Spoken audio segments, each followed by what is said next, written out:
All righty. We're going to start my addiction. It's an addiction show today. It's 10 addiction, 10 powerful stories.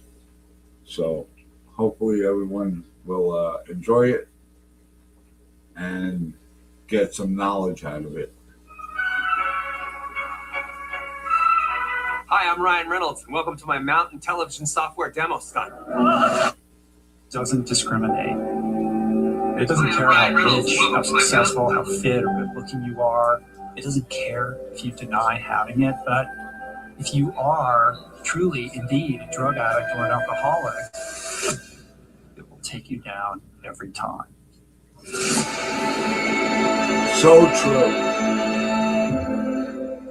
20 years ago, I was that guy. I was broken, lost, utterly alone. My mornings typically began with a vodka tonic in the shower. It generally ended up in a blackout, coming to in all manner of strange, compromising situations with no idea what I'd done or where I'd been, other than this vague but very real feeling of just incomprehensible demoralization. There was nothing sexy, romantic, or rock and roll about it. It was really just sad and pathetic. And of course, I knew I was an alcoholic. I'd known it forever. But no matter how many times I tried to stop, I just couldn't. Because there's a huge difference between self-knowledge and actual change. I was unable to change until I was willing to let go of everything I thought I knew about how to live, how to think, how to be, and simply raise my hand and let other people help me. Amazingly, I did find a way out, and today my life is just a miracle I could have not possibly imagined when it came to it in that treatment center 20 years ago. So if you're one of the many millions out there that's suffering in darkness, unable to grasp the light, here's the truth. The truth is, you never have to use or drink again. There is a solution. It's a solution that's available to all, no matter how dire your circumstances. And that solution begins with a decision to set aside that fear of the unknown, raise your hand, and ask for help. It saved my life, and it can save yours too. If you're one of those suffering in silence, please don't wait to ask for help. Pause the podcast now and call one of the phone numbers in the description below. My story is just one out of the entire 45 million alone dealing with addiction at some point. Given this ubiquity, I felt compelled to dedicate this third installment of our Deep Dive Masterclass series to share stories, share wisdom on the subject of addiction from some of the best guests I've ever had on the show, and to shedding light on a topic that has in so many countless ways shaped the trajectory of my life. For those unaware of this new semi-regular format, what follows is a compilation of 10 incredible and unique perspectives on addiction, on recovery, taken from previous episodes. And it is my hope that these stories can bring you greater understanding, greater empathy, and perhaps even a modicum of peace, and for those currently suffering, even motivation to stop using and get help. Our recent episode with Dr. Anna Lemke seems like the best way to begin. Anna is a professor of psychiatry at Stanford University School of Medicine and chief of the Stanford Addiction Medicine Dual Diagnosis Clinic. She is widely published, has testified before Congress, and has authored two important books, Drug Dealer MD, and her newest, Dopamine Nation, which is this really powerful primer on how to moderate compulsive overconsumption in a world where, unfortunately, feeling good has become confused with the highest good. Our original conversation was important, it was impactful, and truly an addiction primer within itself worthy of adding to your queue for later. But for now, please enjoy this powerful clip from my interview with Dr. Anna Lemke. So why don't we define our terms here a little bit? Yeah. Like, how do you define addiction? I define addiction as the continued compulsive use of a drug or behavior despite harm to self and or others. How do you define it? I mean, that's the standard definition. Yeah. Right. And how does that, like, as I mentioned at the opening, there's alcoholism, there's drug addiction. There are some qualitative differences between substance addiction and behavioral addictions. And now that we're in this world where everything has an addictive allure to it, do you qualify our relationship with our devices and online shopping and gambling in the same way? Like, with this idea of addiction being a spectrum, how does it differ in terms of like our relationship to Twitter versus our relationship to heroin? I don't really see all that much difference between those things. I think it's just a matter of degree. I mean, I've had, for example, journalists writing for esteemed publications, call me to interview me about sex addiction and say to me, well, it's not really an addiction, is it? I mean, it's really just about cultural mores around, what's acceptable sexual behavior and what isn't. And I've had to correct that person and say, no, you're wrong. This is really an addiction. It can devastate lives. People can lose their lives over these problems. I mean, this is what I really want to drive home to people. Like, yeah, there are many risk factors for addiction, but you can have none of those risk factors in today's world and get really addicted. Well, let's talk about the neurochemistry of addiction. Walk me through what's happening in our brains and the role that dopamine plays in all of this. Yeah, so dopamine is a neurotransmitter, which means that it is the molecule that allows the electrical signal from the presynaptic neuron to be communicated to the postsynaptic neuron, because there's a little gap called the synapse between those two neurons. So neurotransmitters allow fine tuning of those electrical signals. And dopamine is the most important neurotransmitter involved in motivation and reward. And the fundamental difference between things that are addictive and those that aren't is that things that are addictive release a lot more dopamine. So we have dopamine firing in our brain that occurs at a tonic baseline. And when we do something that's rewarding or pleasurable, we get a little rise in dopamine levels or a spike. So for example, chocolate increases dopamine levels about 50% above baseline. Sex is about 100%, nicotine is about 150%, and things like methamphetamines are 1,000%. Really, you have to imagine that in your brain, there's a balance, like a teeter-totter in a playground.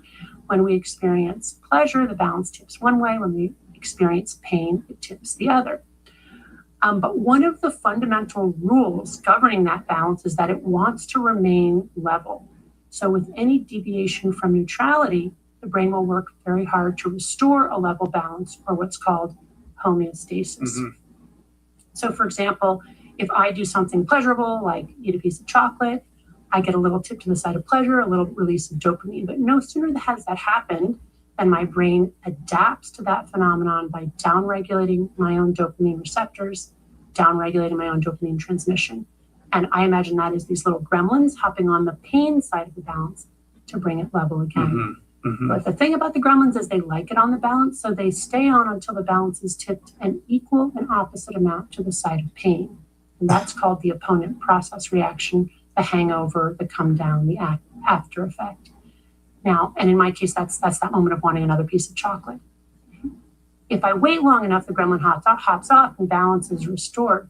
But if I continue to consume chocolate in ever larger amounts to overcome the tolerance or the number of gremlins on the pain side, then I end up with enough gremlins on the pain side of my balance to fill this whole room. And I'm essentially in a dopamine deficit state with the balance tilted to the side of pain. Now I have to keep using, not to feel good, but just to feel normal. And when I stop using, my balance tips hard to the side of pain. I'm irritable, I'm depressed, I'm anxious, I can't sleep. Those are the universal symptoms of withdrawal from any addictive substance. And that can last a long time. We live in a world in which we are saturated with dopamine, and we live in a culture which encourages us to pursue it. But the ultimate end result of pursuing dopamine is to feel worse than when you started. And this is really the central message. People are more depressed, more anxious, more suicidal, and more addicted than they were 30 years ago.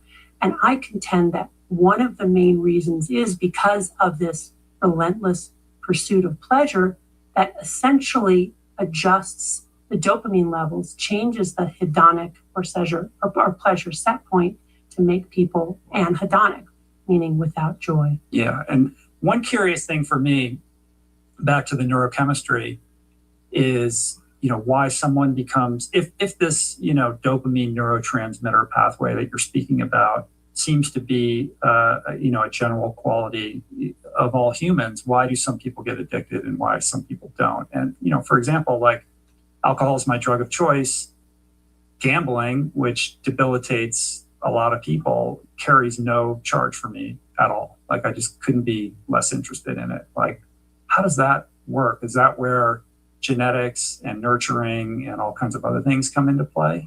I think we're all going to get addicted to something because now that special key that works for each of our individual locks, it's out there somewhere and the World Wide Web will allow us to find it. Having said that, it is true that people bring different degrees of vulnerability to the process of addiction. We do know that about 50 to 60% of the risk of becoming addicted is genetic. That's based on family studies showing that if you have a biological parent or grandparent addicted to alcohol, you are at increased risk of becoming an alcoholic yourself, even if you were raised outside of the alcoholic home in a non-used My grandmother and my father drank a lot. home. So that's powerful genetics. It's polygenic, it's complex, we don't fully understand it. It's thought to be related to things like impulse control, ability to delay gratification, emotional dysregulation. But, we don't really know what it is.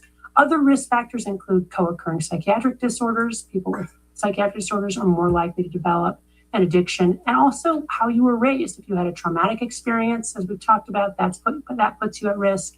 If you have parents who have explicitly or implicitly condoned substance use, either for recreation or as a coping strategy, that puts you at risk. Things like poverty, unemployment, that puts you at risk. So there are lots and lots of risk factors. But I think that the major risk factor in the modern world, and one which is generally ignored, is simple access. If you have access to a drug, you are more likely to try it and more likely to get addicted to it. And now, as we've talked about, we live in a world of virtually infinite access. Yeah, you say, there's a quote in the book, something along the lines of, whatever, there is something that will addict you and it's coming to a website near you Right, soon. right. Yeah. You on PrEP? If not, QCare's got you. At QCare Plus, PrEP is for everyone and for every type of body. You sign up online, do a quick telehealth. Have you ever felt understood? My natural response is I don't know about you, but I found that conversation to be an absolute gift. And with that definition and understanding of addiction in mind, we move now to a firsthand account of what life as an addict is actually like. And we begin with an account of what is perhaps the most powerful neurochemical dependence, opioid addiction. Here's what we know. There were nearly 70,000 I was addicted to opioids also ever since I hurt my back and I had the surgery. And a while ago in New York, my doctor was actually giving me 90 Xanaxes a month, plus Vicodins, 90 a month. That doctor is now in jail. You could actually read it. It's online. His name is Dr. Parry. I won't say the whole name, but he's online. He's in jail now. And the business is shut down and he lost his license. But that's what first got me addicted to drugs.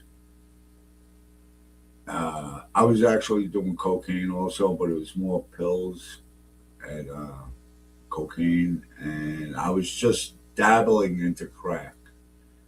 I've seen it. Well, I shouldn't say dabbling into crack, but I've seen it before. So let me rewind back a deaths little in bit. 2020 alone that involved opioids. I don't know about you, but I found that conversation to be an absolute gift.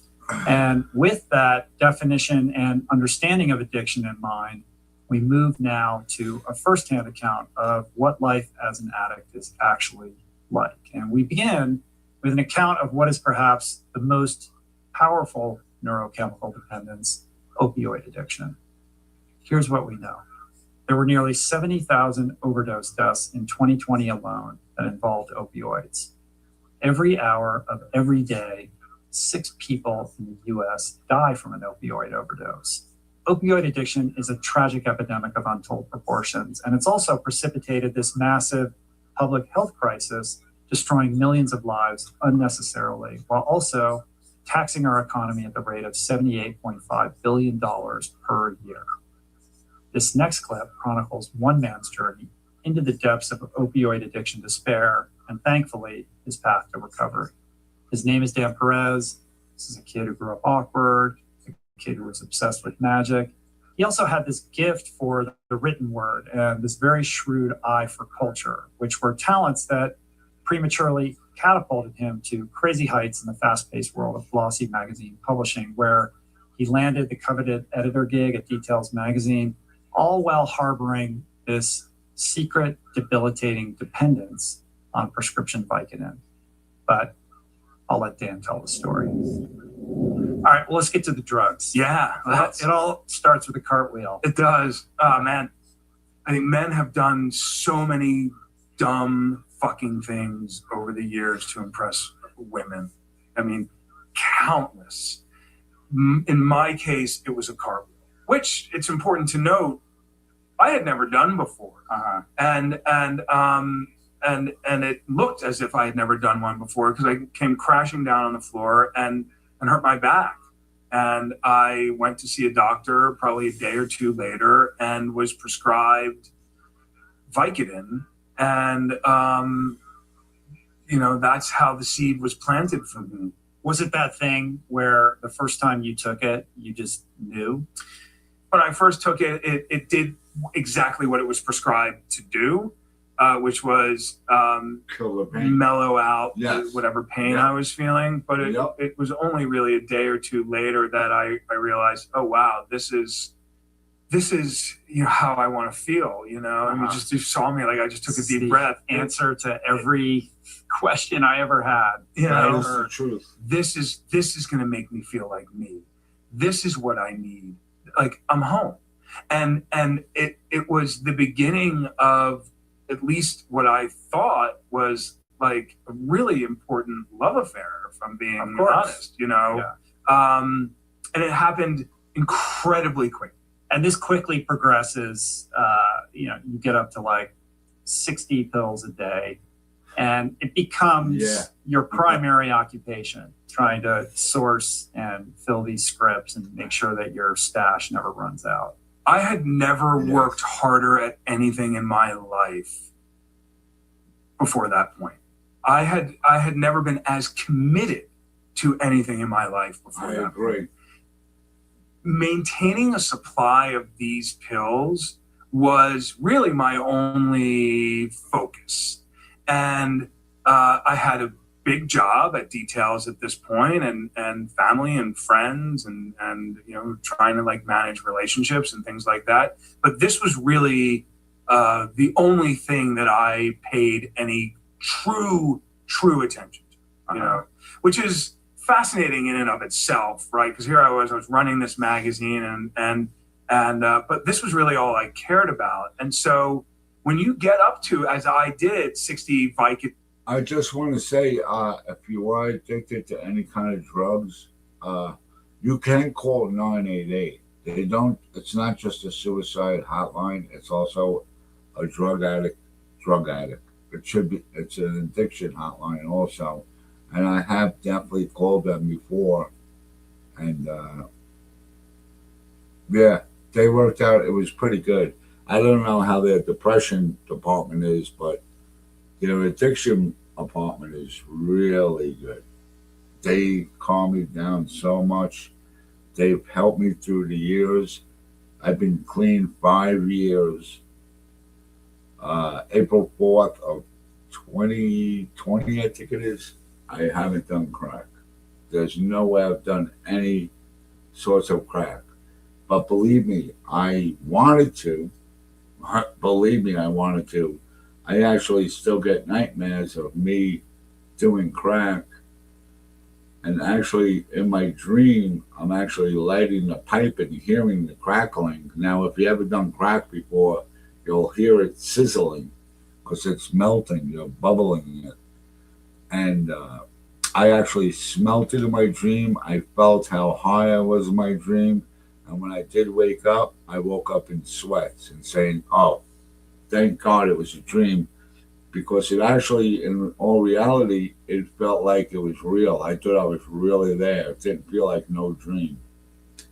In a day, I ultimately switched over to Let me another rewind a little drug bit. that where the numbers came down. I'm gonna rewind It's called a little bit. Roxycodone. Yeah, Roxycodone. It's like twice the dosage. It was twice the Hold on. dosage, but without the Tylenol. So like I was taking any true attention to, you know, which is fascinating in and of itself, right? Because here I was running this magazine and but this was really all I cared about. And so when you get up to, as I did, 60 Vicodin a day, I ultimately switched over to another drug that where the numbers came down. It's called Roxycodone. Yeah, Roxycodone. Roxycodone is a pure painkiller without the Tylenol mixed in it. Vicodin has Tylenol in it, but Roxy's, they don't have Tylenol in it. Like twice the dosage. It was twice the dosage, but without the Tylenol. See? So like I was taking extra strength Vicodin. I was essentially taking, so I was taking, let's say 60 a day. I would take, just to break it down, I would take, and by the way, not immediately. I worked my way up to these numbers, right? So I didn't just dive in, you know, be like, you know what, 60 seems like a good number. I ultimately got to 15 at a time, and I was doing it about 4 times a day. And so the active ingredients of an extra strength Vicodin are hydrocodone, which is the codeine based sort of, you know, analgesic painkiller, The opiate part of the it. opiate portion of it, and acetaminophen, or you know, which is Tylenol, right? And so I was taking, in addition to all of the opiates, I was essentially taking a small bottle of extra strength Tylenol a day, Right. Yeah. for years. Right. Yes. But when you need that many pills, it's really hard to get them. And so it does take a lot of energy. And I put a ton of energy into it and was quite artful about it. You know, I think, you know, like addicts are brilliant liars. And then certainly like Brilliant you know, liars. like the really close, like first cousin of that is great con artists, you know? And so I would go into these doctor's offices and I was doctor shopping. I was seeing probably 4 or 5 different doctors at a time and filling different prescriptions in different parts of. Years ago, you can actually go into different doctors and get prescriptions. That's when they they wrote out the prescriptions, and you could go to different pharmacies and get them. Now today, you can't do that anymore because all the doctors are tied in, and so are the pharmacies. They're all tied into one big server base where they can tell what doctors you're going to and what drugs you're getting from them and what pharmacy you're getting them from. So they have cut down a lot. And later on, I'll get into the fentanyl type when you buy it off of the streets. Town, and I would put on quite a performance for them on each visit. I would start my performance a block or 2 away from the doctor's office in the event that someone that worked in that office may have been running out to grab a coffee or running an errand or something like that. I couldn't have them see me not in character. So it would start the second I climbed out of the subway or out of a taxi, and I would limp down the street, but I wouldn't just limp down the street. I would stop lived in the office and like and like wince. I would lean against like a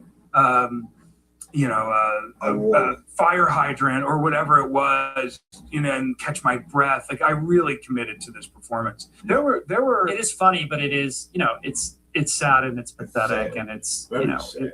it just speaks to the places that something like this would take. Sorry, I keep on. It does. It speaks to the depths that this will take you. And for me, at nighttime were like my biggest highs. I would take the most pills at night because I would The big feeding. the big feeding, exactly. I could really just kind of zonk myself out, you know. And I would take, 15 pills, let's say, and then be like, I'm going to add like a couple more on top of that just to like really numb myself out. But this might kill me. But I would take them anyway. And it's not that I wanted to die, because I don't think I wanted to die. I was prepared to die though. Yes. For that high. Right? Yeah. It was just something I was prepared to do. But I would wake up the next morning from these moments and I would start all over again. I wasn't, and this is the thing, and there are probably a lot of people in recovery that will be like, yeah, like you're not ready until you're ready. Yeah. And I went down to my mom's house and got sober, spent 2 weeks down there. And, I'm home, Mom. yeah, here I am. There's nothing quite like being a 35-year-old man, It's still for person, new location and going back to your mom's house and basically just sort of like crumbling to pieces, which is precisely what happened. And I got sober. I was down there for 2 weeks. I attended my first 12-step meeting. I called the doctors, someone in my life in my childhood that I grew up with, who was sober, said, "Hey, you need to tell on yourself. You need to call these doctors." And I was, yes, like I was in. That I did. I never believed in the 12-step, AA, NA. I still go to NA, but I don't believe in the 12 steps. But I did report to my doctors that I was going to that I'm addicted to pills, and I was red flagged. So whatever hospital I go into and I ask for pain meds, I'm red flagged. That's what's so great, and how strict they got, because a lot of people are dying, they're overdosing on pills. But yeah, I did admit to it. That's the first thing you have to do. You have to admit that you are one, and you have to tell your doctors or your hospitals. I was like, this is the new me, and Cut off the source. and I'm going to cut it off at the source, and I started called, I was probably seeing 3 or 4 doctors at the time, and I called all of them except for one. And on the way back, I'm on a train. I'll get on that Amtrak train from Baltimore to New York, and I call and I get a prescription, and it's waiting for me at a pharmacy. And I get off the train. I go right to the pills, and I took them for a day. Cunning, baffling, and powerful. The most cunning, baffling, and powerful. And it isn't such a powerful disease, addiction is, that even while I was in Baltimore, I made this split-second decision while I was calling these doctors to hold back. Hold one back. To hold Have one that- back. Have that out. That's how powerful it is. I'd gone through so much. I was out everything. My wife had kicked me out. My pregnant wife had kicked me out. All of this stuff, it didn't matter. I like made the decision in a blink of an eye to do that. And I went back to New York, and I took pills for a day, and then I stopped. That was it. That was October 12th, 2007. Thank God. Congratulations to Dan on his continued sobriety this past October, marked 14 years for him. And his story highlights the toll that addiction can take on an addict's family members. It definitely can. But imagine this. What if Dan was your son or your daughter? And what if he was a teenager at the time? This is all a parent's worst nightmare. And teen substance abuse is indeed a gigantic problem. So how do we deal with it? How do we properly equip kids with the tools they need to avoid substance abuse? You have to want How to get can we clean. identify a kid who is at risk? And what can be done to prevent our young ones from developing dependency issues? Well, to answer these questions, I did what you do when you host a podcast. I turned to the experts, people like my friend, Jessica Leahy. Jessica writes about education, parenting, and child welfare for The Atlantic, The Washington Post, and The New York Times. And her second most recent book is entitled The Addiction Inoculation. This clip highlights drug abuse prevention, talking with your kids about drug abuse, how to spot risk factors, and the importance of relating with your kids on their level. This is invaluable wisdom for parents, and I'm excited to share this excerpt with you. So here is Jessica Leahy. So let's talk a little bit about the difference between adult addiction and what is unique about teens and substance abuse. And maybe that's an opening to talk about the developing mind and what's particular about a young person's experiences with drugs and alcohol.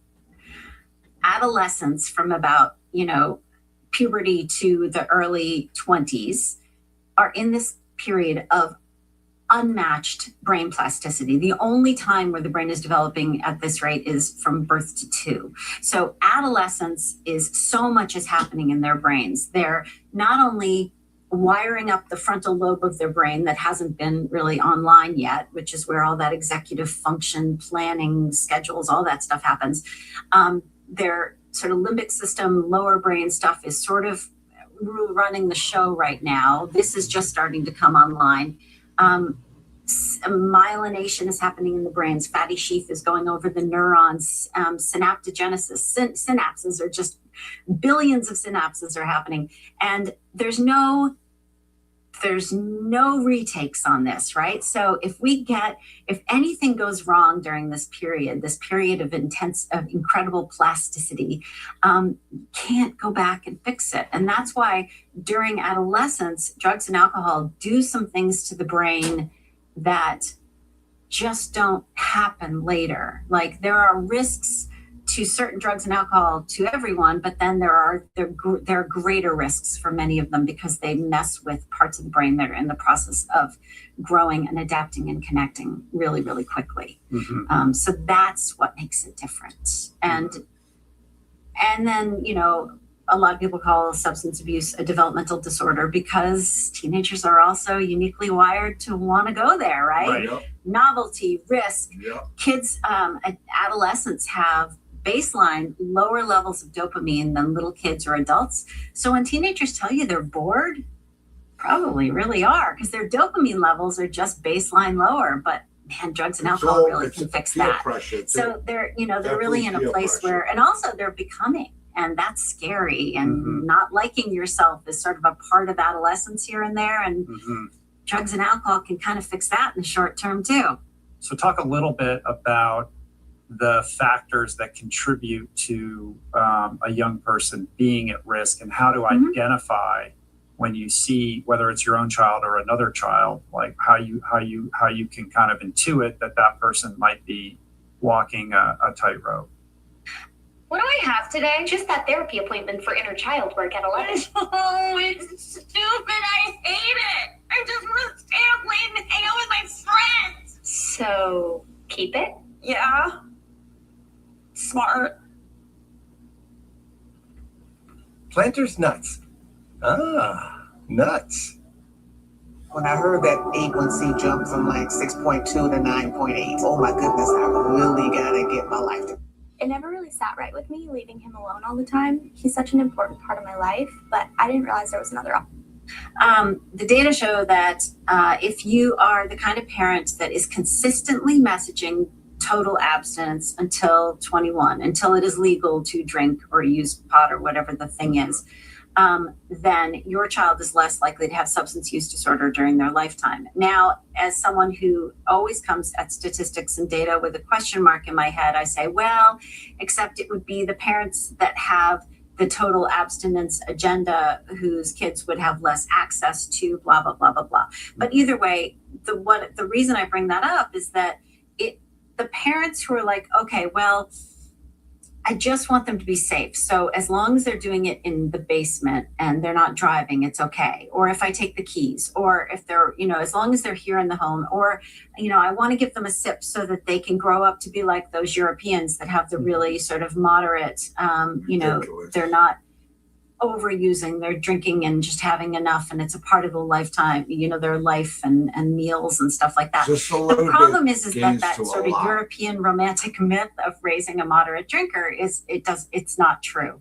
Not only from the standpoint of that doesn't work for kids, a kid whose parents have a permissive attitude around drinking and doing drugs at home, well, drinking and doing drugs before 21, those kids are more likely to have a substance use disorder during their lifetime. Also, Yes, hello, Europe has the highest rates of alcoholism in the world. And not Yes, only, they're even starting to have to deal with that. France has gone back and changed its guidelines around how much is healthy drinking because they realize, this has always been a part of our culture, but oh my gosh, we have a problem. I didn't realize that. Wow. And that's fine, but do you not run the risk? Hold on. Like, if you draw that hard line in the sand, are you not risking the behavior going underground? Like, you're going to cut off the communication. Yes. You're setting up a scenario in which your kid's going to lie to you and hide stuff from you and do what he's going to do or she's going to do. And then you're not privy to what's going on. So the other For thing people we that know, are only listening, you just have the biggest smile on your face. So, no, it's just that this is what killed me. The writing of this book was this really hard for me because I do not read my children's emails. I do not read their texts. I have never gone on the high school portal and looked at my kids' grades. Mm-hmm. I don't listen to their phone calls. I trust my children, and until I have reason not to trust my children, I don't search their rooms. I don't read their stuff. That's very important to me because the research also is clear on this, is that kids who are more controlled by their parents lie to their parents more. It's just the reality. Mm-hmm. So if I want my kid to be the kind of kid who can trust me and talk to me about things, I have to respect his privacy and I have to put forward the idea that I trust and respect him. Okay. So there's that. There's also real concerted efforts to make these conversations really common, and an understanding that, you don't have that one sex talk. You don't have one drug and alcohol talk.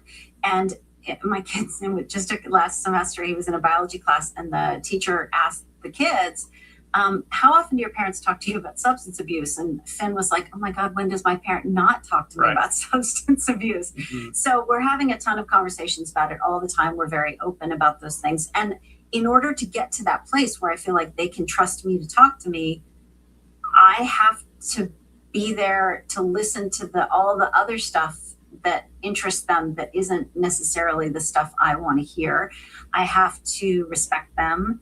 And we have to have open communication. And so much of what I hear from kids is, I want to talk to my parents. I really, really do. It's just that I don't want to talk about the stuff they want to talk about all the time, which is like, I don't want to constantly be talking about school. Can't we talk about something else? Mm-hmm. And so I think, the reason that one of the chapters in the book is about getting this conversation started and how hard that can be. And I talked to lots of therapists who have to try to get kids to talk about stuff when they don't want to talk. And a lot of them, there's some cool stuff like, if you're in the same room with your kid and they don't want to say words, tell them to text it to you across the room. That may feel weird and horrible and fake, but it's actually can be a really authentic way of communicating. Speaking from the perspective of a parent myself, I can tell you that Jessica is absolutely spot on. Authentic communication with your kids is 100% key. And so it was extremely instructive to hear her speak about dopamine in the brain of an adolescent in light of how Anna Lemke explained the dopamine pathway just a few minutes ago.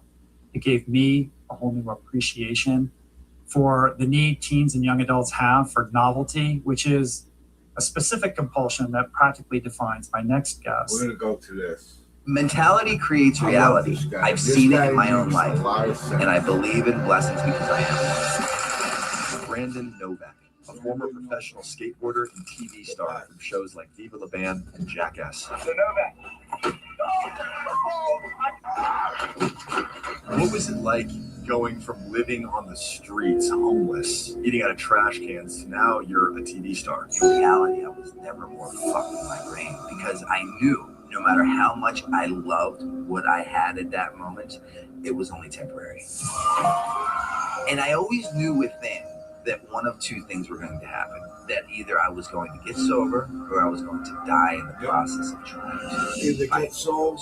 He's also a former addict, turned best-selling author and recovery advocate, using his story and platform to help others overcome addiction. Sex, food, porn, gambling, social media. We all have these vices. And what it allows me to do is avoid me from having to look at me. The magic that we're looking for is in the work we're avoiding. Yeah, and I avoided that like the plague, man. I wanted no part of that.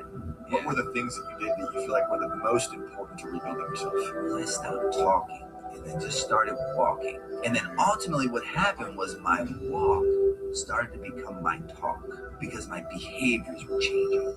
After all the trials and tribulations today, do you feel enough? I'd say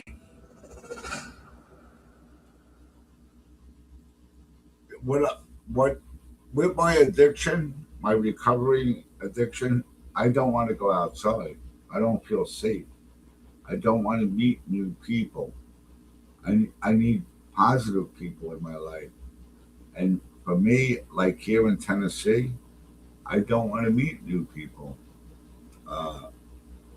There's a lot of meth here in Tennessee, in East Tennessee, and there's a lot of crack in East Tennessee.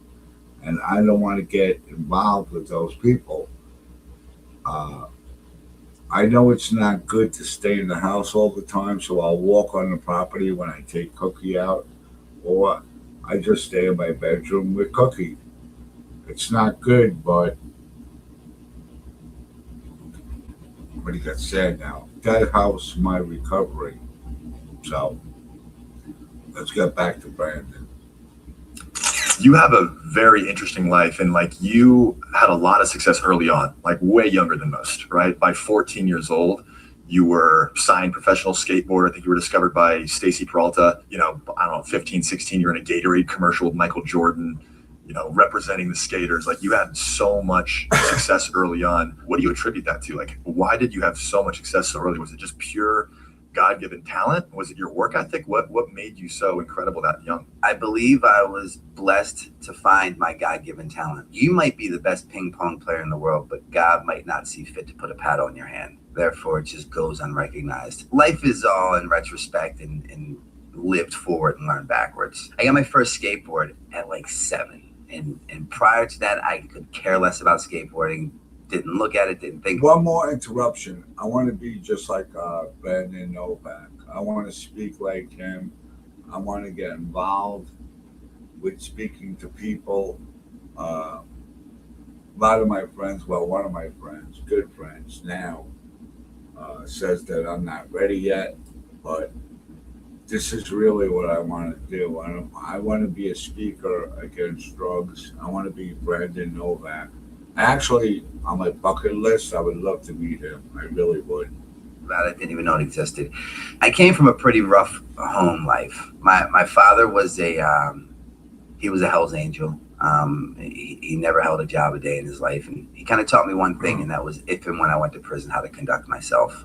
He was like around just enough to let us know that he was not around kind of guy. And my mother is an amazing woman, and she was the head of the household. She raised us. She created stability, structure, security for us, and she's got her very first job at Mercy Hospital as a phlebotomist, drawing blood for $5 per vial. And she literally worked her way up the ladder to become a nuclear physicist on the board of that very same hospital. But in the interim, right, she had to fucking devote her life and every waking moment to climbing that ladder.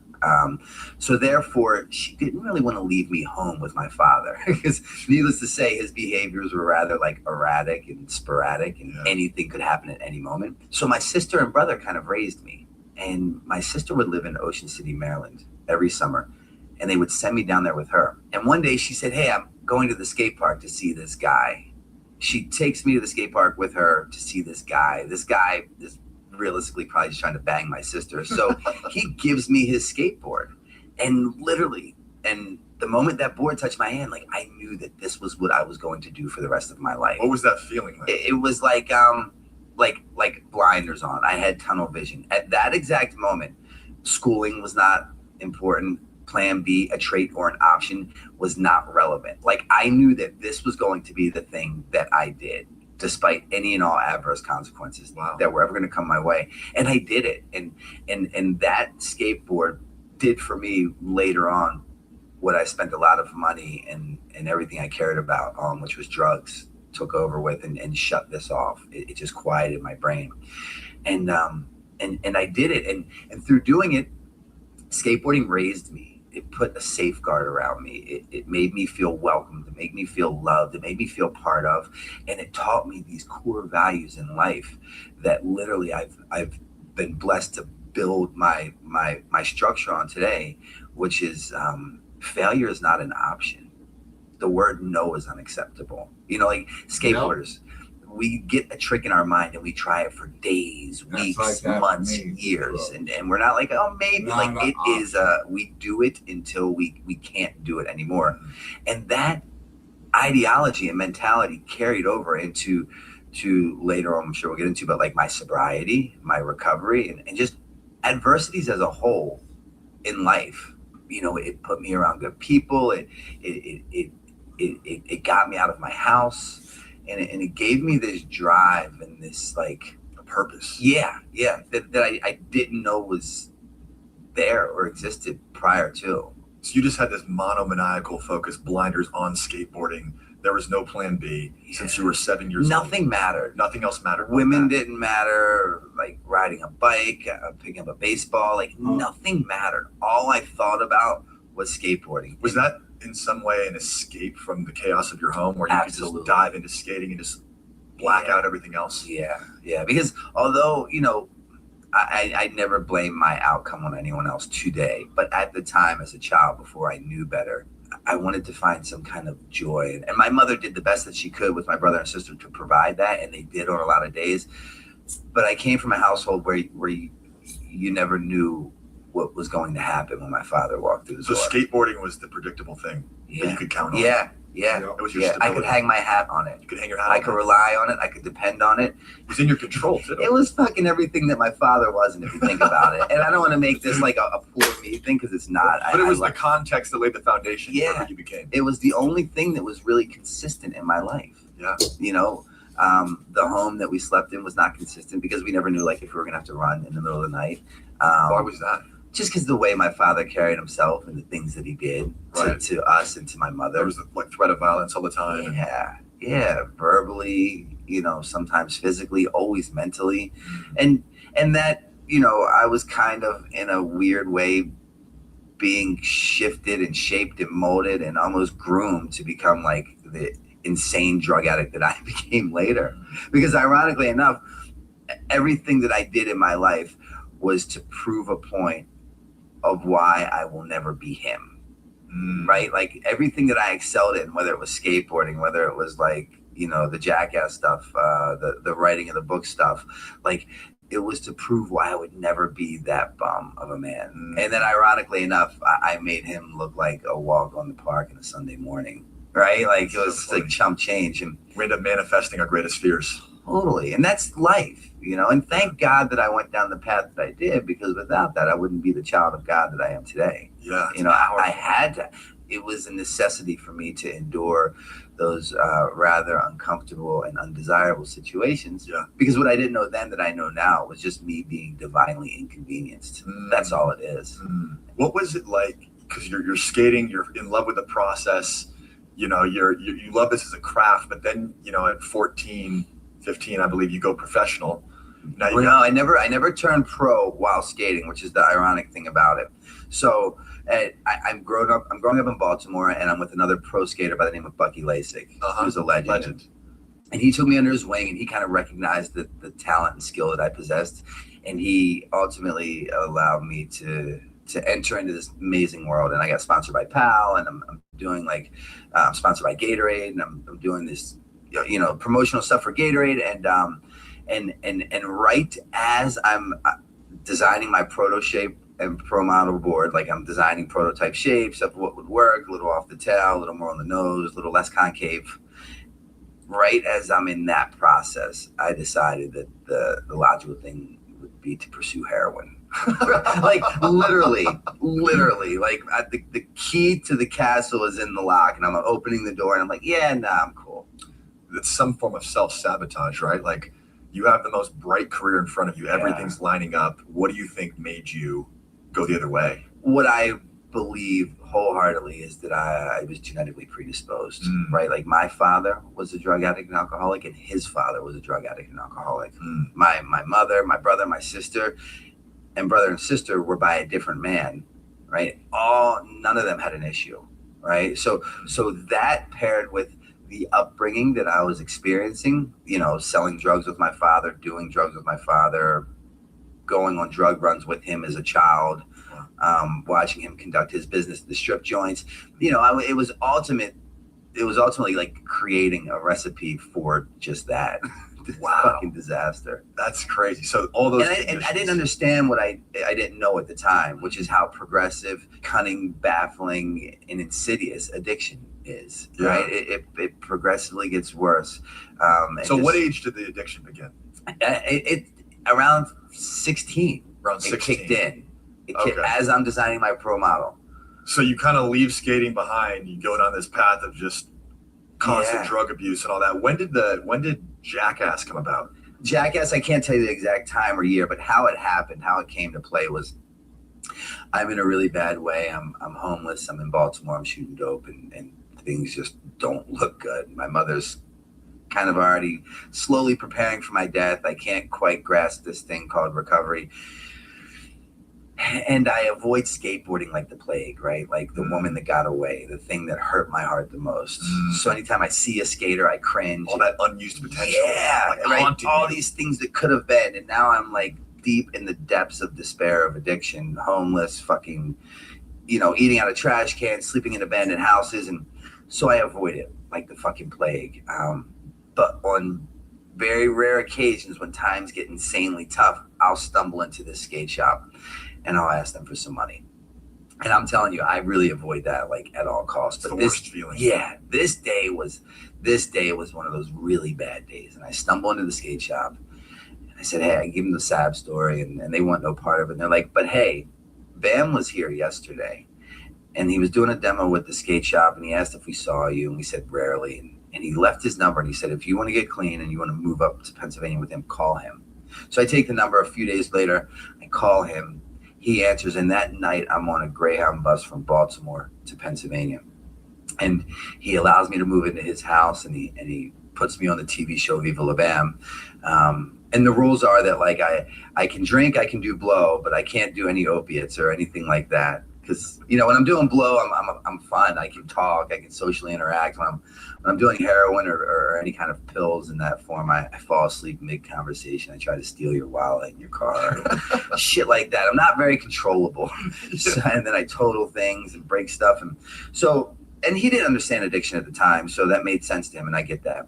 So as long as I was able to abide by those rules, I could be on the show. I could have a credit card. I could have a car. And I could live in this really big house and just fucking produce when the cameras were on. Yeah.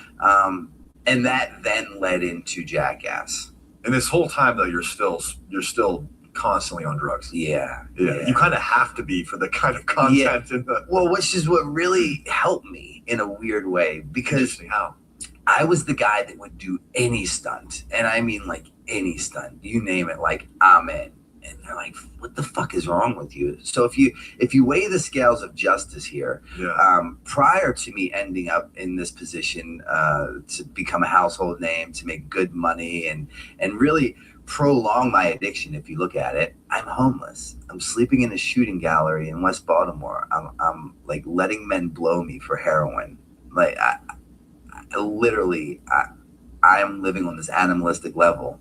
So now you want me to like pull my pants down and sit on a waffle maker, like game on. You know what I mean? Like it was very simple justification. You were already living in the most extreme depths of poverty and like poverty, pain, suffering. Like, that this was like, oh, I'll break a few bones. Dying would have been a luxury then, right? So then now I'm thrust into this beautiful blessing of a position to do this, but if I put my hand up to do the stunts that nobody wants to do, odds are I'll break some bones. If I break some bones, doo-doo falls. I'm going to the hospital, and they're handing me a stack of scripts, which I'm allowed to do. Holy shit! So right? you literally consciously were destroying yourself and doing the craziest stuff so you could just get your addiction. Yeah, totally. That's insane. And they'd be like, it's cool. And I'd actually get like a high five because I did well that day. And they were reaffirming that addiction because they were giving you praise for doing the crazy shit that you knew would end you up there. For sure. Wow. Not knowingly, you know what I mean? Yeah, like but none of us. You knew. Yes, I did, but I was so disconnected from reality. I accepted to see it for what it was. Yeah, I lived in a really delusional world for a long time. Yeah, I can get that.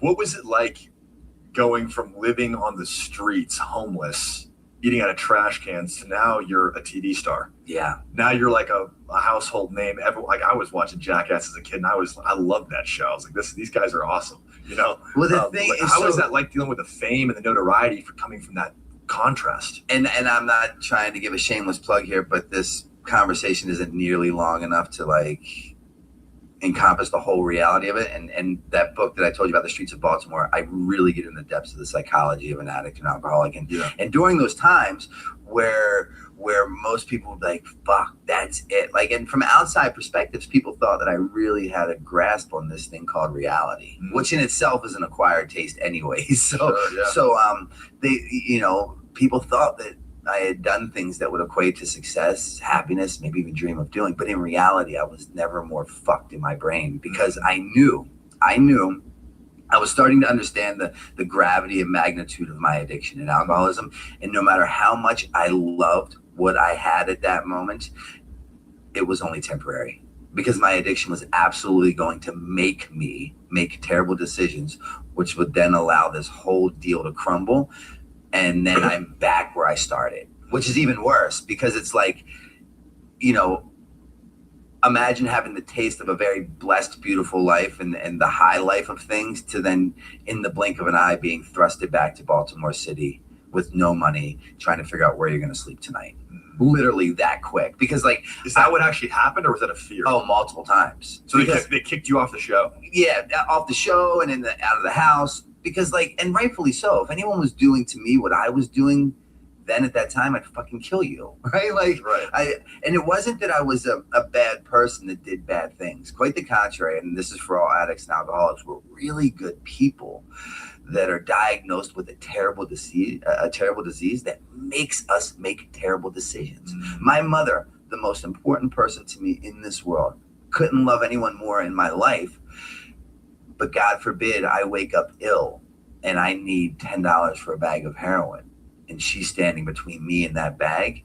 She must and will go. And I promise you, it's never personal. It's just business. Wow. Right? Like, that's kind of the depths that addiction takes me to. Wow. So like, I knew that like this was amazing. If I took advantage of the opportunity, that my future could be limitless and the sky is the limit.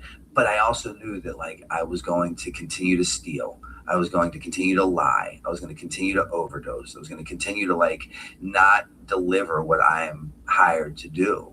And that's what is the hardest. So therefore, like, I'd wake up sometimes and like they go through my bags and they find needles and they find I try to deliver a line and I'm just falling asleep in it. And Ben would get so furious. He's like, get the fuck out. Go home. Go back to Baltimore. And home, there was no home. I didn't have an apartment waiting. Like, I had burnt my bridges. Remember, he put me on a Greyhound and brought me while I was homeless. So my mother had like served a restraining on me years ago, restraining order, just to have me removed from her home. So it's just then now I'm going back and I'm trying to couch surf off of like the guy that I was. Like, I'm flying out next week. All these. And that's why my book is called Dream Seller, because that's how I kind of selling some bullshit over and over, just to acquire like $10 or a little bit of hope or trust or a sofa to sleep on or a car to drive or, a woman to shack up with. Right. That was kind of my MO. Yeah. So that was really tough, because like when most people would be like, wow. And it was great. It was some of the best times I've had in my life were getting loaded, partying and fucking off with fellas and private jets here and the suites in Vegas, the whole deal. But unfortunately, the party that I loved and lived in for so long, at the end, like, no longer was a party and turned into like a full-blown hostage negotiation that I was not allowed to leave. And that's the reality for me. Yeah. So therefore, it's just fucking easier for me to stay sober. Well, it's interesting because like your big break, you think, okay, this is your opportunity to finally get out of the circumstances you're in. But you just took the prison that you were in on the streets and took that into the limelight where it's even expanded further. And you're playing the character on steroids now. Legit. Right? You have to perform and do the craziest shit to get love, to get this fast food love from the world. And as you're getting more famous, as you're getting bigger and bigger, you're getting further and further away from yourself. It's so funny you say that, and a lot of people don't recognize it, but the character that I was playing is literally a junkie's dream, right? The more outrageous my behaviors are, the more outlandish my antics become, the higher the ratings go, the more in demand I become, the more money I make, the more dope I can shoot. And it's just a fucking, it's a hamster wheel over and over and over that ultimately prolongs any kind of recovery, right? Yeah. It allows me to deflect, justify, and minimize the severity of my addiction. So I can just continue to fucking, people see me and they're like, oh shit, what's up, Novak? And they hand me a bag of Coke or hand me some pills. They know that I am that drug addict character that will do anything with anyone, wherever, for however long we can do it. So I use that to my benefit to continue to just get high. And ironically enough, the way that it's so beautiful looking back. And I always say, thank God, God is God and I'm not God, because I will fuck that job up miserably. But I was really being shaped and molded to this place where I was going to use that base that I built and followers that I've been blessed with to turn into a vessel or a conduit for people who may want help. Right? And that's how it all played out. Yeah. Like the worse I got, the bigger the blessing was about to become. So once the pain became great enough. Because I believe you went to rehab 13 times. Yeah, totally. That's quite a few times, right? So talk to me about this process now. You're a big star now. You've had all the notoriety you want. You've had a lot of success, but you're still battling the same demons. You're in and out of rehab. It's just this almost hopeless fight at some point. You're like, I'm just on a treadmill. I don't know how the fuck to get off this thing. The 13th rehab, what was it that clicked? What was the inflection point that had you go sober for good? I literally become that hopeless cause, right? I go to a 12-step fellowship, and in there they talk about this this case that is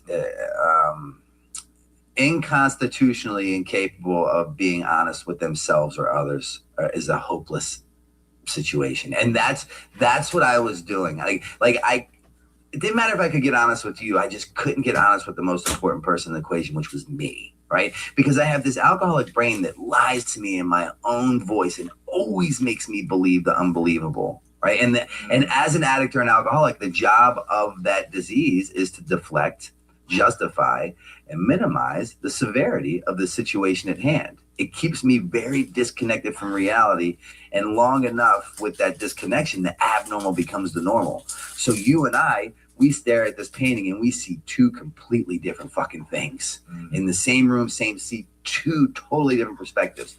You're like, how can I pawn that for dope? Yeah, I already figured out who I need to call and what street corner I need to meet them on, and who did it and who's going to give me the most and how far is that from the fucking dope boys. Everything to feed the addiction. Yeah. And so what I do, who I do it with, and where we do it all revolves around the getting and using and finding ways and means to just acquire one more, because that's what my brain tells me, right? I just need one more. And then tomorrow we're going to get right. Yeah.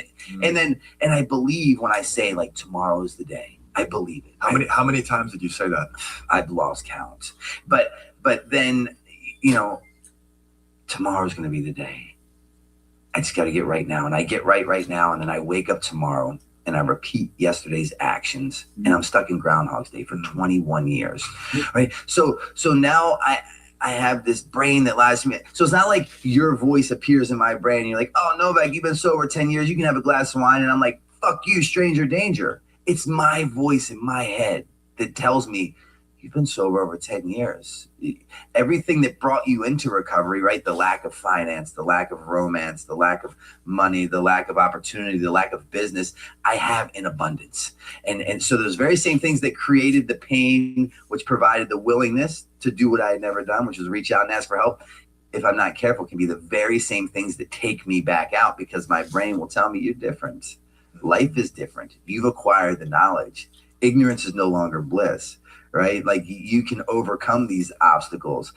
You can catch it before it gets that bad. You're going to $1,000 dinner tonight. Why wouldn't you have a glass of wine with it? Like the people in my life today have never really even seen me high. My life is really different. And so honestly, the truth of the matter is the longer I stay sober, the more dangerous it becomes. It's easy for me to fucking lock in, 10 days sober. I'm fresh out of detox. I'm still shaking. I have a blanket wrapped around me and I can't sleep because the pain is still great enough. Yeah, that makes sense. But when things are good again, that's when the devil comes back. Yeah. Right? But how did you, you're 10 years sober now. Why the 13th trip to rehab? What was the moment? It's funny that you asked that. I this last time I went to rehab, and I remember when we were filming Viva La Bam, and we'd finish filming, and the cast and the crew, we'd all go to the pub and we'd drink, and I a lot of days would go to like an AA meeting first, and then I would go meet everyone at the pub. And I remember Bam saying to me, he's like, what the fuck's wrong with you? We finished filming for the day, you go to an AA meeting, and then you come get fucked up with us. Oh.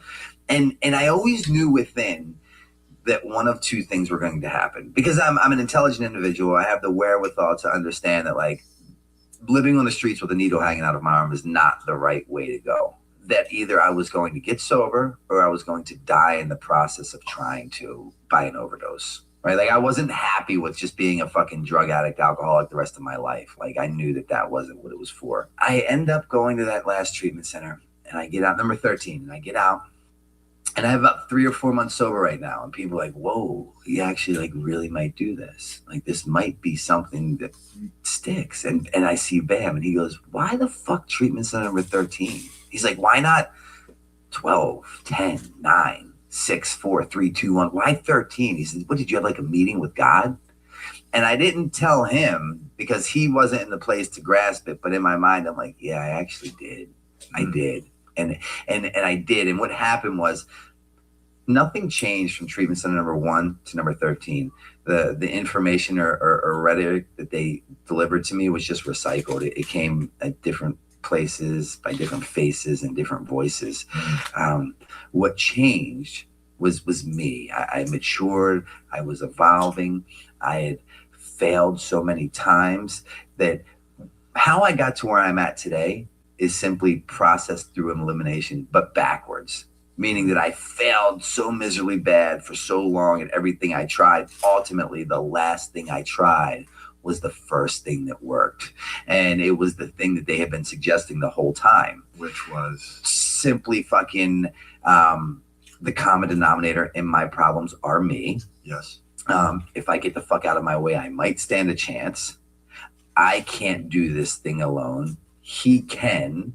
So let him. The drinking and the drugging was not my problem at all. And the longer that I thought that it was my problem that was causing my demise, the more I was going to continue to fail. What was the root of the problem? Exactly. I was fighting the wrong opponent, which is why I continued to lose for so fucking long. I was ignorant to the reality of my situation because I refused to give my addiction the time, attention, and respect it deserved. Because I was too smart for my own fucking good. Right. Which is the problem with most addicts now. Actually, the majority, I'd say 99.9% of us, is we don't get to where we're at because we took the short bus to school. Mm-hmm. Quite the contrary. I got to where I was at because I was too smart for my own fucking good. Mm-hmm. And I would land in a seat in a treatment center that literally had the ability to save my life, and I'd outthink myself right out of it. I'd see me do it more times than I cared to remember. So ultimately at the end, my higher power, I'm easily distracted. I'm an accessories whore. I'm easily distracted, but money, property, prestige, and pussy get me every time. Always diverts me from my primary purpose, which is simply to just make it through another day sober, be a really good human being, and help out my brothers and sisters, which are God's children, right? But God damn it, let a fat ass, let a fucking nice car or a big paycheck pass me, and I'm the animal crazies come back, totally. right? They just overcharge you and take you out of your purpose. For sure. And I recognize that now. Like ignorance no longer bliss. And so now I can't really stay stuck on stupid as long as I'd like to. Yeah. Right? Like I know. Yeah, but you said something like, I'm curious, were the other rehab stints, did you develop a connection with God at any of those, or was it the 13th one where like you actually surrendered and started building this faith? So that's where this comes into play, right? Knowing that I'm easily distracted by outside activities, I never give my addiction the respect or time it deserves. My higher power saw fit to remove me from every distraction. So I walk into that 13th treatment center. Literally all that I own to my name is 8 scarves, 2 jackets, 3 socks, 1 stick of deodorant. It fits into this bag that doubles as my pillow because I'm like a homeless dope fiend. A needle, a spoon, and a restraining order. And a passport. I had a passport. I was able to hold on to a passport. But that's all that I had. Yeah. Everyone, and I mean everyone in my life, felt that it was the best to love me from a distance. No one was looking for me. No one was waiting on me. Everyone just said, you know, when we want to know how you're doing. Yeah. My mother had bought me a plot at this point. People had taken life insurance policies out on me. No way. I was that hopeless case that was incapable of being honest with myself or others. Therefore, people weren't saying if he's going to die, but like when. People were projecting that outcome, including myself. And I end up in this facility and I don't want to be there, but I have nowhere else to go, right? I don't want to do this AA 12-step shit, but they're the only fucking weirdos that are welcoming me. They're the only ones that are happy to see me. And to make matters worse, they're not even giving me $10. So like by force or by choice, I'm stuck with these fucking weird cult-like people. And I'm like, you know what? I have nothing but time, right? Therefore, let's do it. I want to kill myself. I want to fucking die so bad, but I'm just like terrified to hurt myself in the process. Oh yeah. And I've been terrible at suicide for a long time because I kept waking up. So I'm like, you know what? Let's just run it. Let's run it. And I didn't know if I was going to stay sober. I really didn't. I did not know if I was going to stay sober. What I did know is I just wanted the pain to stop. So now I'm starting to give it the attention and respect it deserves. I'm starting to acquire some information and knowledge. And they say, hey, Mr. Novak, you know, the heroin that you continue to stick into your arm every day, the Xanax that you eat, the methadone that you swallow, the cocaine that you sniff, that's not your problem. And I'm like, what the fuck do you mean? I've given it everything. I've given it my career. I've given it my homes. I've given it my women. I give it my sexuality. I give it whatever it asks for. And they're like, yeah, you're a fucking idiot. That is not the problem. That's actually the solution. It's the answer. It's the right thing in the situation. It's the thing that makes you whole. It's not the problem. It's the solution. The problem is your thinking, your attitude, and your behavior. If you take this glass of wine and you just sit it down and you go to a treatment center for 30 days, yes, you've removed it from your life for 30 days, but you get out of treatment and you just pick it back up. Of course, it's not a question of if, but when you pick it back up, because all you've done is sit it down, meaning the same addict, the same alcoholic will drink or drug again because you have not worked on the problem, which is the thinking. Right. So I had to go to a place that created a big enough gap between me and the last needle that I shot into my arm to take a look at my life to see it for what it really was and work on the problem. Right. Because like the magic that we're looking for is in the work we're avoiding. Yeah, and I avoided that like the plague, man. I wanted no part of that. Right. It didn't fit into my timeline or my narrative. I was a busy man. I had places to go, people to see, women to fuck, and because of that, the answer continued to be a needle in my arm. So if drugs are the answer, what the fuck is the question? Yeah, what's the void? Yeah. So then I start to like learn and understand the reality of my situation. I see that, whoa, no wonder I keep getting beat so bad by my addiction because I refuse to give it the respect it deserves. Yeah. Right? Like if you're fighting Mike Tyson in his prime, if you're going to fight Mike Tyson in his prime, you're not just going to get a trainer and work out on Sunday mornings for 2 hours. You are going to eat, breathe, sleep, and live, right, that training to endure 12 rounds with the biggest beast in the world. And that's kind of the same thing with recovery or addiction. You were too casual with it. Yeah, maybe I'd show up for a meeting once a week if like some fucking really beautiful women would be there, or if it fit the time that I woke up. I was not treating it like this is life or death. And it was the whole time. The whole time. So would you say, like, with addiction, you know, I feel like using drugs, and people do this on micro levels that aren't as extreme all the time. We numb ourselves with distractions, with our phones, with substances. But I feel like the substances we use are because of a lack of substance within us. Absolutely. Right? So the lack of substance in our life, of purpose, of health, of core good relationships, that lack of substance creates this void, this vacuum. And then that vacuum creates so much pain that we look for things to numb that pain. Right. And so until we address that void within ourselves, we're always going to look for these fast food solutions that aren't good for us to take that away. A temporary solution for a permanent problem, a Band-Aid on a gunshot, if you will. Exactly. And that's, you know, for years, I was filling this internal void with an external solution. Yes. Right. And it just never like held. It didn't stand the test of time because ultimately what I was doing, and we all have our vices, right? Like don't fucking corner me into this place where, oh, I'm not an addict, I'm not an alcoholic, there's nothing for me to see or hear here. Sex, food, porn, gambling, you know, dieting, working out, social media, we all have these vices. And that's just the solution. It's the behaviors. And what it allows me to do is avoid me from having to look at me. That's really what it is. Yeah, and you know what's interesting too is, like, I believe that we're all addicts. If you look at everything underneath, why do humans pursue what they pursue? It's all for an emotional payoff. It's for chemicals and an instant gratification. We want dopamine, we want serotonin, and we want oxytocin. And I need it like yesterday. Yeah. And then some people are like, you know what? What's the fastest path? I just need it now. Yeah. As you rebuild your life and you build it in a healthy, sustainable way where you have fulfillment and joy and peace, you're finding things in life that we're still addicted to that dopamine, that oxytocin, but you're using that towards healthy, productive goals. You're in the right relationships that give you safety, love, and that oxytocin that actually rejuvenates you. And so we're all addicted to the same chemicals. We all want the same end state emotions, but we just get lost on these paths trying to find these shortcuts to them because we don't know how to get them. Yeah. And what are the intentions behind the behaviors? That's a great point. Like what are my intentions is what it comes down to. So where I get to today, because again, the longer I'm sober, the more successful I've been blessed to be, and the more relationships and connections I have, the things. Ultimately, I need to remind myself to just think less and do more. I just need to think less and do more, because I'll start thinking that I am the one that should take credit for these amazing things that are happening in my life, right? And now the ego is in full effect. And all ego for me is just easing God out. And then Brandon becomes Brandon's God. Easing God out. Yeah. And that's what recovery is, right?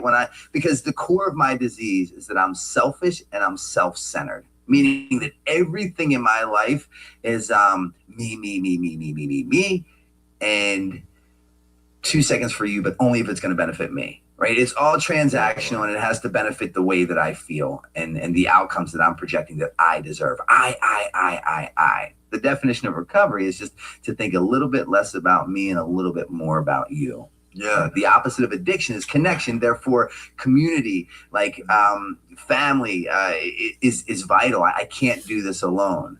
So now, the longer I stay sober, the more successful I've been blessed to be, the more that I think that I'll know on any given day, which means I'm projecting outcomes for you. Right now, I've just placed an expectation on you.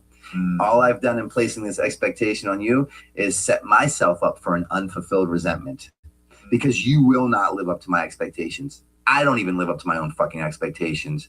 So the moment that you do what I don't think you should do, I'm now immediately resentful at you. And in my program, resentments are the #1 offender that will take an addict or an alcoholic to a drink or a drug. I like this distinction we made here with ego and God. Yeah. I believe this is the dichotomy of life. And when we're in our egos, everything is about us. We feel separate. Us meaning me. Us meaning me. Yeah, there is no us. It's fucking it's me. about I, me. It's me. But that's the thing is, when we're in our ego, we feel separate. Yes. We're disconnected from a higher power. 100%. We're disconnected from others because we're resenting them. Yeah. We're judging them. Yeah. And I'm not getting what I want. I don't believe you respect me as I should be respected. Absolutely. And so we're completely lost in our own worlds, where we're disconnected from the truth. Yes. That we are all connected and that we're not alone. And that feeling of loneliness is so deeply penetrating to the soul. You feel like it's hopeless, but you stay there because you're in the ego. And I think everyone goes through different journeys on the spiritual route. I think there's a lot of paths to God. For sure. Right? There's different religions. There's individual spiritual paths. There's going through immense suffering, which forces you to surrender. I believe God is everything. Yes. I believe God is a bag of heroin. People are saying, what the fuck is wrong with you? What do you mean by that? Yeah, but without me going to the places that I went via drugs and alcohol, I would not be the child of God that I am today. Well, God presented you with people and circumstances to help you evolve into the truth, into the higher realization 100%. that you are God. You are connected to God and all of his children. And I am his son. You are a son, yeah. And so I'm curious, how does that, because I think some people listening that, have gone down their spiritual path are like, yes, I get it. And some people are listening like, for sure, God is like, what the hell is God? Like, totally. What is, they might just, this might not connect with them, but on a practical level. And the funny thing is, humanity is the only fucking species that has the audacity to think that we understand what God's will is. It's very true. So fucking great and powerful. And then look, to you listeners, this is just my opinion. And you're talking to a guy that did not graduate high school, that got his GED in the penitentiary, right? Like, I'm not professing to be this fucking scholarly, knowledgeable individual. No. I'm just the guy that's had a few experiences that knows what I believe works best for me today, but tomorrow that could completely change. Yeah. Depending on what God presents to me. But I practice a spirituality that where's my spirituality if I judge your spirituality? Straight up. I was in jail and I fasted with the Muslims. I've went to Greece and been baptized by these Greek monks at Mount Athos, which is like the holy mountain. I lived there for 2 weeks and just fucking chanted with the Gregorian monks. I'm down for whatever, man. I need all the help I can get. I love, I hope that everyone finds God in this world. I hope that everyone does find that. But the funny part about religion, I think for me, is, you've got Buddhists, you've got Christians, you've got Muslims, whatever it may be. We're all trying to go to the same destination, which is to arrive with God. Yes. But someone's in a Toyota, someone's in a Nissan, someone's in a Ferrari, and we're talking about wheels and paint jobs